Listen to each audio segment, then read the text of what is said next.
Assalamualaikum warahmatullahi wabarakatuh. Alhamdulillahirrabbilalamin. Wassalatu wassalamu ala rasulillah.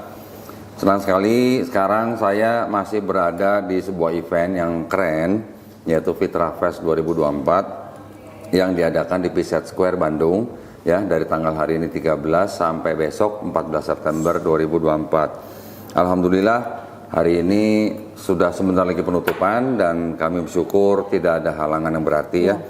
Di depan saya ada seorang ibu muda nih, ya, ibu muda. Panggilannya Ica aja. Ica aja, Teh Rica. Ica, oh bukan Rica. Bukan pedes Rica. Masya Allah. Jadi Ica ini adalah salah satu narasumber yang mengisi di dalam acara Fitra Fest 2024, ya. Alhamdulillah tadi ketika Ica mengisi dengan ilmu deep terapi, ya. Dep kedalaman. Ya. Dep terapi. Tadi penonton banyak yang kesurupan, ya. Enggak salah. Kesurupan dong. Oh enggak. Banyak yang keangkat emosi negatifnya. Oh, kebuang gitu. Ya, keangkat, mudah-mudahan nanti insya Allah bosnya kebuang. Gitu. Oke. Nah, ceritanya sekarang saya sama Ica nih mau adu ilmu. Woi. Aduh, ilmu apaan? Mau adu ilmu. Ica mau coba bikin saya nangis atau Ica nanti ketawa sama saya gitu. Kalah. Belum dimulai udah kalah. Alhamdulillah. Nah, ya. Ica terima kasih banyak sudah ngisi di Fitra Fest ini, ya. Keren ilmunya.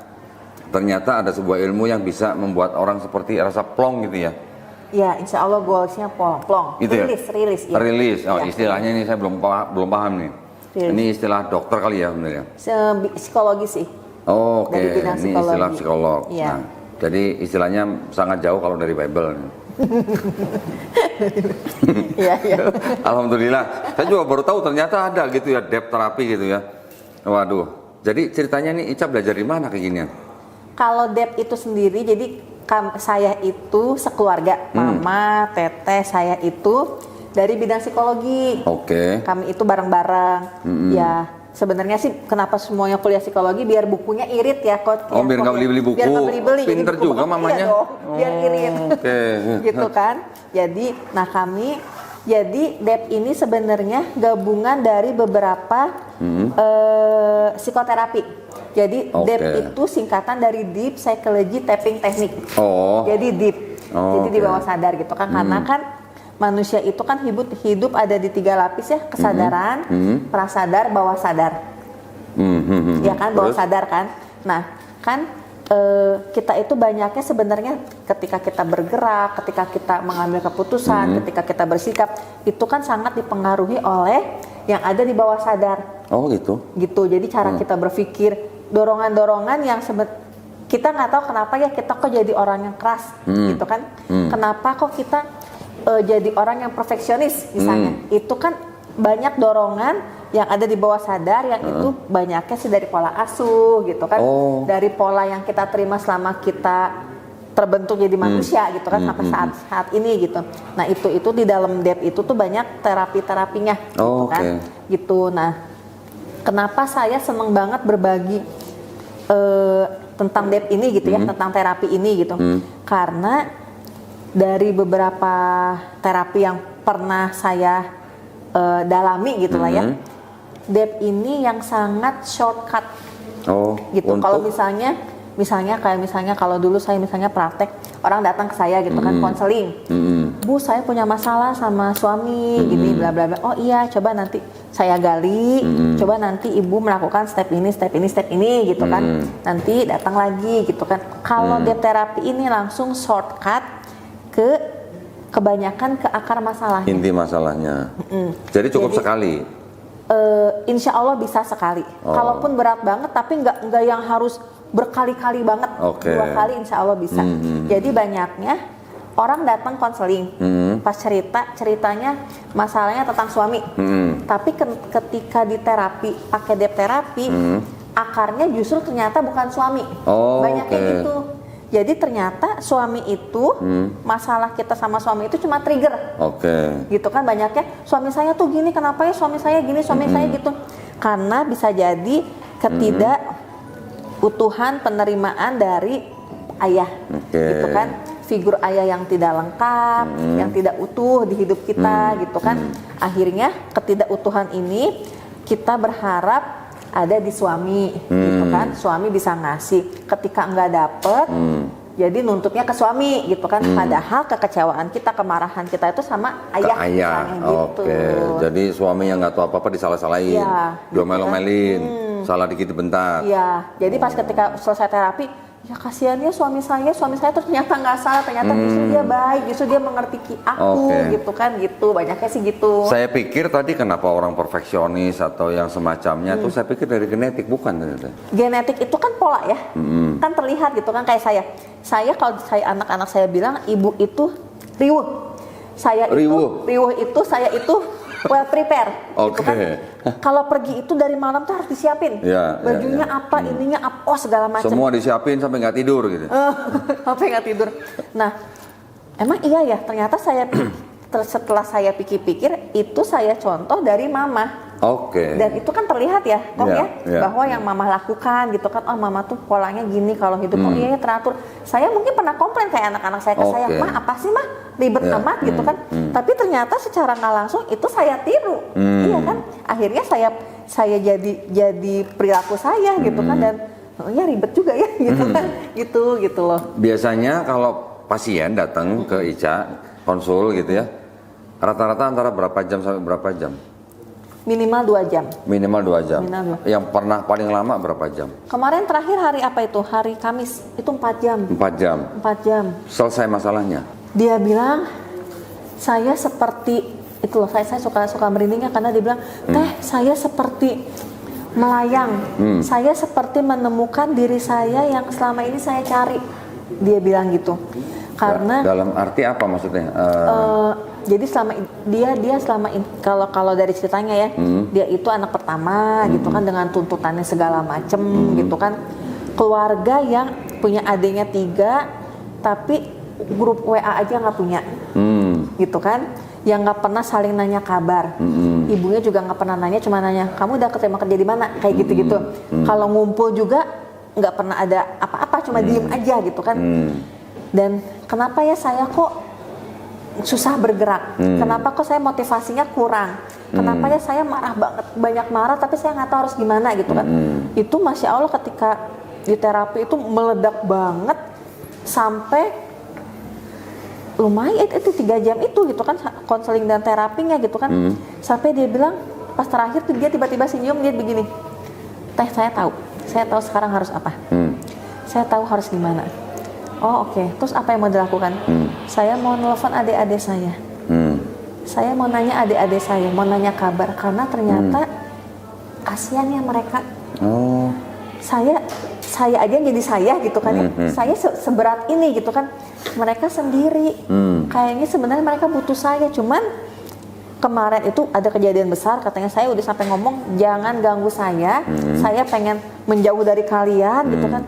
Kebayang ya teh, dia harus lari kemana, orang tua juga nggak ada gitu kan, kasarnya kan. Kan harusnya tempatnya saya.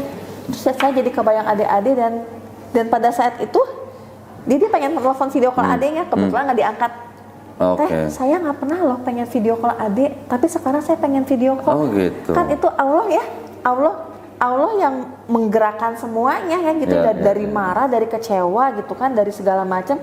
Saya kangen adik saya pengen video call. Itu saya yakin itu Allah gitu yang bergerak gitu kan, yang melembutkan hati, yang membolak-balikan keadaan gitu kan. Terus gimana ke mama? Saya tahu saya harus gimana. Saya mau melakukan apa yang saya mau. Saya nggak mau kerja karena disuruh mama, tapi saya pun pengen, ya kayaknya saya dosanya selama ini suka kasar sama mama. Boleh tahu nggak kira-kira tuh usia berapa? Di 30. Saya ingat 30. Karena itulah, kalau dia orang Padang, karena kalau di Padang itu pas di terapi dia ngomong gini, Pak udah jangan jodohin saya sama semua laki-laki, saya capek. Iya memang saya jadi di kampungnya dianggapnya tua, udah perawan tua, tapi kan saya juga kan bisa nyari sendiri, saya tuh capek, jadi nggak pernah mau pulang kayak gitu kan. Terus pas kasihan ya, pas terakhir kebayangnya kalau mama papa saya udah tua dengan kondisi anak-anaknya yang masih jauh dari orang tuanya, mereka mau gimana? Nah akhirnya kan dari yang marahnya besar selesai turun sampai muncul kasihan. Kasihannya, kebayangnya orang tua saya. Dia yang merem tapi senyum-senyum. Saya tahu harus gimana sekarang. Saya tahu teh. Itu orangnya ngomong sambil merem gitu? Kalau terapi lagi sambil merem. Tetap komunikasi dengan Ica? Nah, jadi DEP ini, selama proses terapi ini, si klien itu akan dalam keadaan sadar. Oke. Jadi dia apapun yang diomongin, apapun emosi yang keluar gitu kan, mau meledak-meledak kayak tadi gitu kan, meledak, tapi dia tahu kok yang dilakukan apa. Tapi dia merem? Tapi dia merem. Kenapa harus merem? Karena ketika merem, Kenapa nggak ditutup matanya aja daripada merem? kayak diculik. Iya kan, kayak diinterogasi gitu. Tapi kalau merem, kadang gini, kalau misalnya kita gitu ya, lagi diam, lagi bengong, kan suka tiba-tiba keinget apa, tiba-tiba ada film apa gitu ya. Nah itu kan sebenarnya masuk ke bawah sadar kita. Ditambah dengan terapi, mengangkat akar masalah, emosinya diselesaikan. Karena banyak orang yang ketika emosi cuma sekedar nangis. Nangis itu kan cuma energi aja ya, tidak menyelesaikan masalah gitu kan, cuma nangis teriak-teriak tapi tetap aja masalahnya ada. Tapi boleh nangis, tapi tetap nangisnya ke Allah gitu loh. Ya Allah, saya marah. Ini berarti terapi Islami berarti ya? Pada akhirnya, ujung-ujungnya walaupun saya belajar psikologi segala macam, semua ada di Quran. Tetap ya? Iya kan? Tetap. Dan lebih powerful ketika berserah sama Allah. Enggak yang aku marah, aku benci. Itu kan akhirnya kan dorongan energi marah ya. Tapi ketika kayak tadi kan meledak banget, tapi saya guide bilang, ya Allah saya marah. Ya Allah saya kalau kebayang orang tua, lihat mau bilang apa sama orang tua. Karena saya suka bilangnya, kalau di dunia nyata nggak semua hal yang bisa kita omongin kan. Takut salah, takut dosa, takut jadi anak durhaka. Jadi ketika proses terapi merem, muncul bayangan orang tua, mumpung cuma di bayangan aja, ngomong aja semuanya gitu. Jadi seolah-olah mereka tuh berhadapan atau melihat di depan orang tuanya sendiri gitu, sambil ngomong. Dan itu tuh nggak bisa diprediksi siapa yang keluar gitu loh. Jadi nggak bisa diset. Saya pengen marah, saya pengen nyelesain marah, saya pengen ngebayanginnya mama. Jangan gitu, karena kalau kayak gitu kan jadi logika ya. Logikanya berjalan kan. Akhirnya jadi capek. Pokoknya ikutin aja filmnya.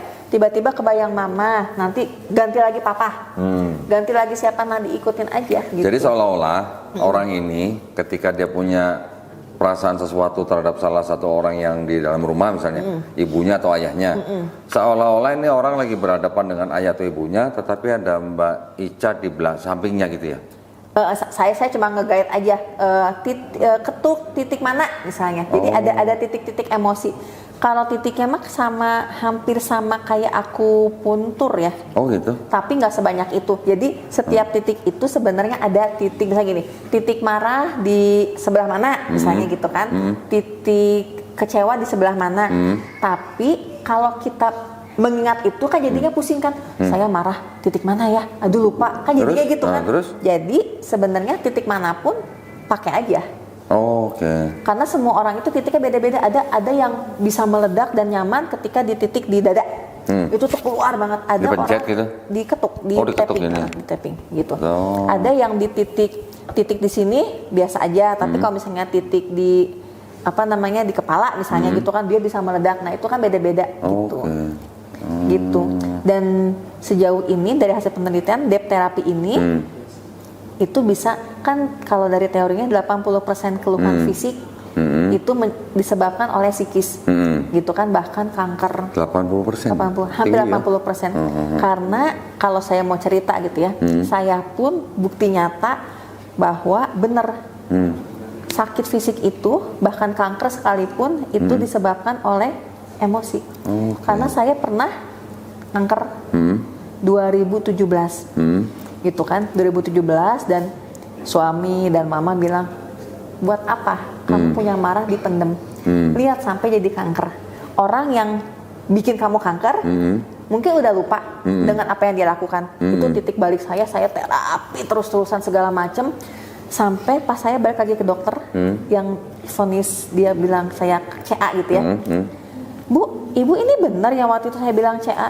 Iya dok. Ini cuma tinggal serabut-serabutnya, kata dokternya gitu kan. Jadi saya harus apa? Saya kasih obatnya seminggu. Oke. Saya kasih obat, dikasih obat. Seminggu lagi saya balik lagi. Bu, Ingat banget ekspresinya suami saya juga masih ingat. Bu, ibu ini bener deh gitu lagi dokternya. Ibu yang saya bilang iya, nggak ada sama sekali. Di bawah 4 berarti? Iya kayaknya masih. Tapi di sini nih diketek. Nggak, di bawah angka 4. Apanya sih? Kan biasanya kan kalau di hasil lab kan Iya.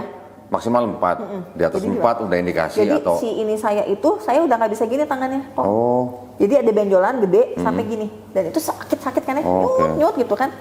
Dan saya makanya saya senang berbagi gitu ya ke orang-orang bahwa saya bukti nyata loh. Sampai hilang? Hilang, nggak dioperasi sama sekali. Hilang. Itu setelah Ica juga apa? Terapinya terapi sendiri?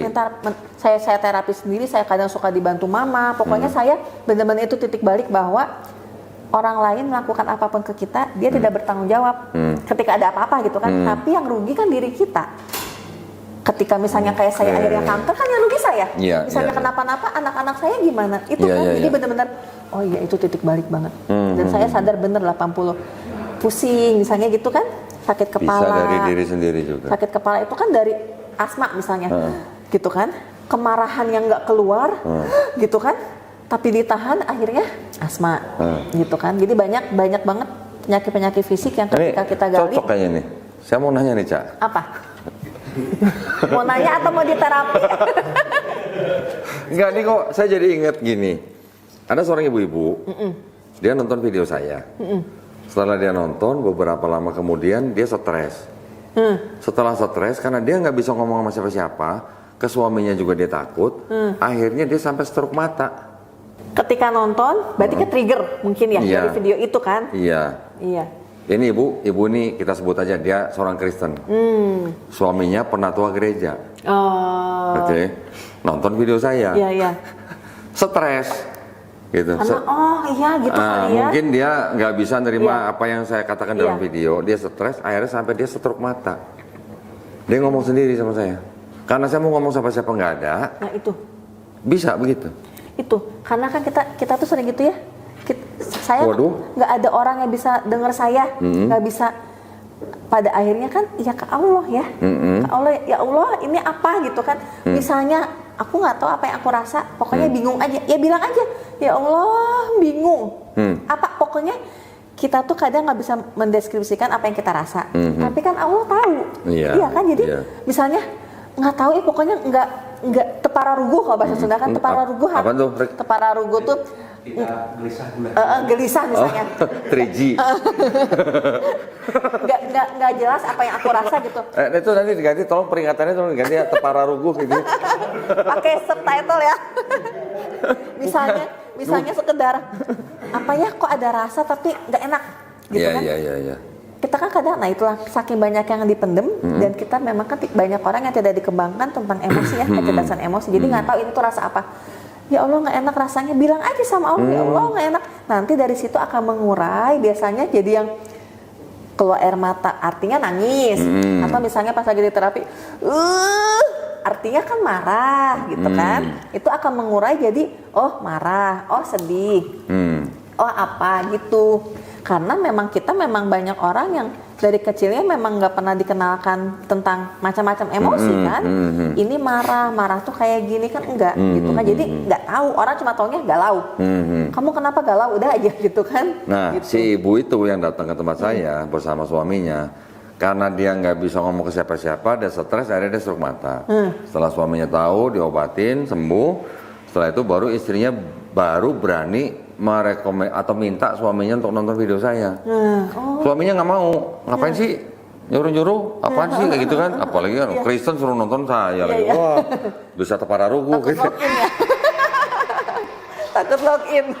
Ya, udah berapa lama istrinya mencoba, tetap coba. Akhirnya karena suami tetap nggak mau nonton, apa sih jangan maksa-maksa gitu kan? Si istrinya kalau nyetel video saya di rumah, istrinya kalau nyetel video saya di rumah itu suaranya dikencengin. Suaminya jadi denger katanya. Lama-lama dia jadi mau nonton. Setelah nonton, beberapa lama kemudian suami ini ngajuin pengunduran diri ke gereja. Sebagai penatua gereja, dia ngajuin pengunduran diri. Berapa hari sebelum dia disidang sama gereja, dia datang ke tempat saya berdua. Konsul dulu. Konsul. Ya waktu pertama datang konsul, mereka sudah menerima akhirnya mereka cuma bilang, oke, kami akan bersyahadat setelah saya disidang sama gereja. Wah. Ya, itu tanggal 25 Agustus ya? 25 Agustus ya? Agustus kan? Iya, 25 Agustus. Ya, 29 Agustus hari pernikahan mereka, hari perkawinan mereka, ulang tahun perkawinan mereka, datang lagi berdua syahadat. Sehari setelah disidang sama gereja.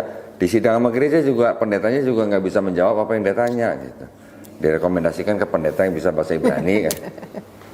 Terus aja ya. Alhamdulillah. Berarti mirip dong ya Ica ya? Karena ketika stroke itu mungkin ada konflikan di dalamnya kan. Saya tahu ini benar tapi kan gitu kan. Ya. Saya harus gimana gitu kan. Akhirnya kan konflik Ya, nggak bisa ya. teratasi. Iya. Lemahnya di mana gitu kan. Itu biasanya gitu. Kalau yang kayak pusing gitu kan. Makanya orang memang tidak boleh memendam kemarahan ya. Itu harus diselesaikan. Makanya kayak tadi saya ke peserta gitu kan. Saya bilang terapinya gampang. Bisa. Karena Allah itu ngasih kemampuan setiap umat self healing. Self healing, oke, Kan yang tahu ya. hidup kita ya, Iya. yang tahu prosesnya kan kita gitu kan. Iya. Allah tuh ngasih kemampuan, cuma kadang kita nggak tahu caranya gimana. Iya. Makanya saya senang berbagi. Kamu bisa loh, untuk diri sendiri aja gitu kan. Jadi lakuin rutin. Biasanya sih kalau saya suka saraninnya paling enak tuh kan abis Isya ya. Apalagi ibu-ibu anak-anak udah tidur udah beres. Abis Isya lakuin sendiri gitu kan. Per hari aja, karena kan kita setiap hari ketemu banyak orang yang nggak selalu baik-baik aja gitu kan, supaya nggak dipendam lagi kayak kemarin-kemarin. Ada emosi apa selesai gitu. Oke, berarti bisa juga termasuk misalnya di pekerjaan. Karena begitu banyak dia ngadepin berbagai macam orang, mungkin di kantor dia stres, ketika pulang mau dilampiaskan nggak bisa, jadi kependem terus, dibawa lagi ke kantor Tapi besoknya. pada akhirnya masalah kita di kantor, di sekolah, dimanapun, itu tuh cuma trigger. Misalnya sikut-sikutan, Oke, gitu kan? Sikut-sikutan artinya apa? ilmu kodok. Ngejar prestasi, ngejar pengakuan, gitu kan? Kalau di rumahnya udah cukup validasinya, diakui, gitu kan, didengar, tidak diabaikan, dia bekerjanya pun akan berusaha ngejar achieve, tapi dengan jalur yang benar. Tapi kalau ada orang yang sikut-sikutan, gitu kan, sampai gimana? Ya coba cari tahu aja latar belakangnya. Ica nggak tahu ya asuhnya. ilmu kodok ya? Apa itu? Nggak tahu. Nggak tahu. Kalau di dalam ya kayak di kantor itu sikut-sikutan, coba aja taruh di baskom, kodok yang banyak, kan pada sikut-sikutan, sikut kanan, sikut kiri, injak bawah, jilat ke atas kan? Oh iya benar. Jadi keluar ya? Ya benar. benar. Boleh dicontoh boleh. Itu sih. Lo bener kan? Iya benar. Coba kalau yang orang saingan di kantor kan begitu, Iya. sikut kanan, sikut kiri, injak Naik bawah, langsung. jilat ke atas gitu. Ya, benar naik benar. Ya mohon dimaklumi ya para Mohon penonton. dimaklumi. Masih anak kecil. Orang nggak sadar loh, kita mungkin pernah melakukan seperti itu. Nah itu banyak kayak klien-klien saya yang dari kantor gitu kan. Saya nggak betah. Contoh aja misalnya suami saya gitu ya. Dia itu kalau kerja kantor dulu awalnya sebelum usaha sendiri pindah-pindah. Oke. Tiap di satu kantor nggak betah, si ini mah gini, si ini mah gitu. Oke, Baper.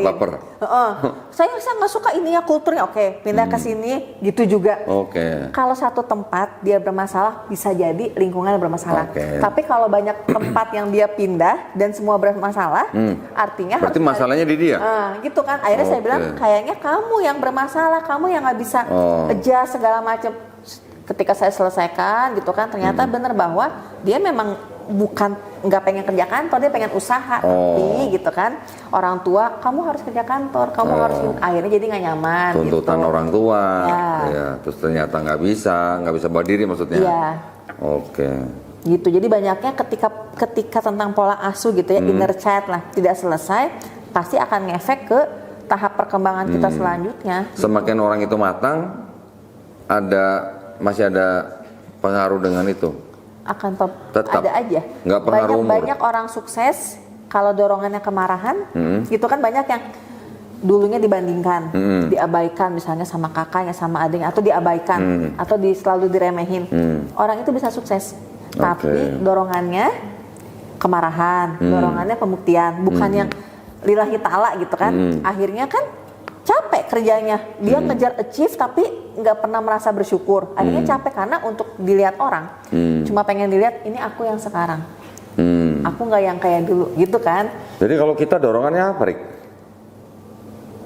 Pengetahuan. Oh, masya Allah, tabarakallah.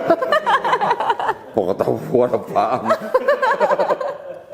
Nah kalau kita kan ya ibaratnya cuma dakwah. Ya, Ya, memang dakwahnya adalah dakwah yang bersinggungan antara dua agama. iya.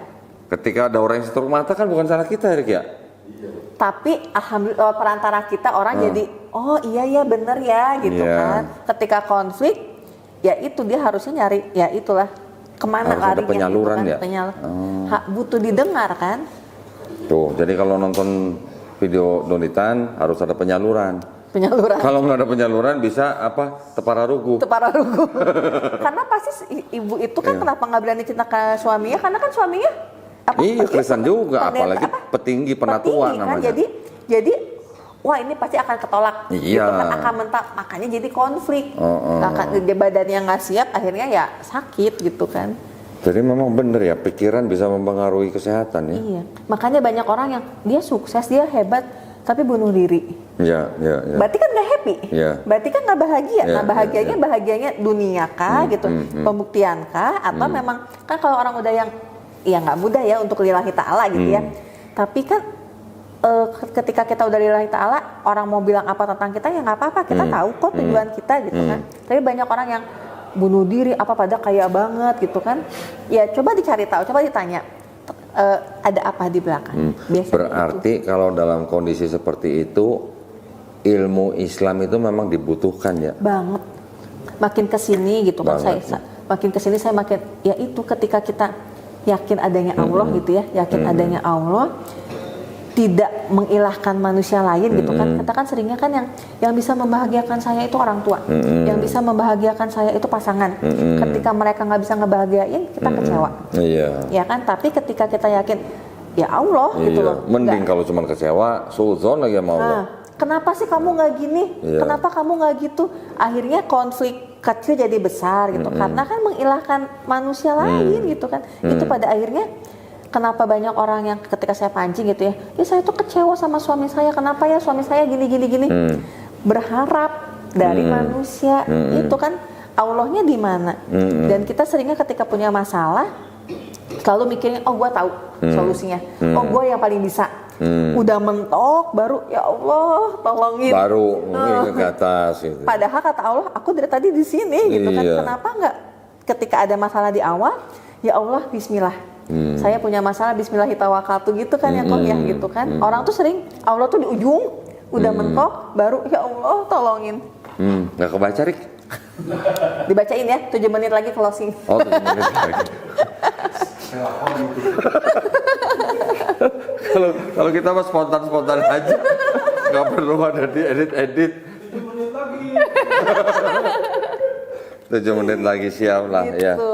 Nggak, saya tadi melihat dari paparannya Ica, bagaimana konsultasi dengan orang, bagaimana mendampingi orang untuk menyelesaikan masalah dirinya sendiri. Iya.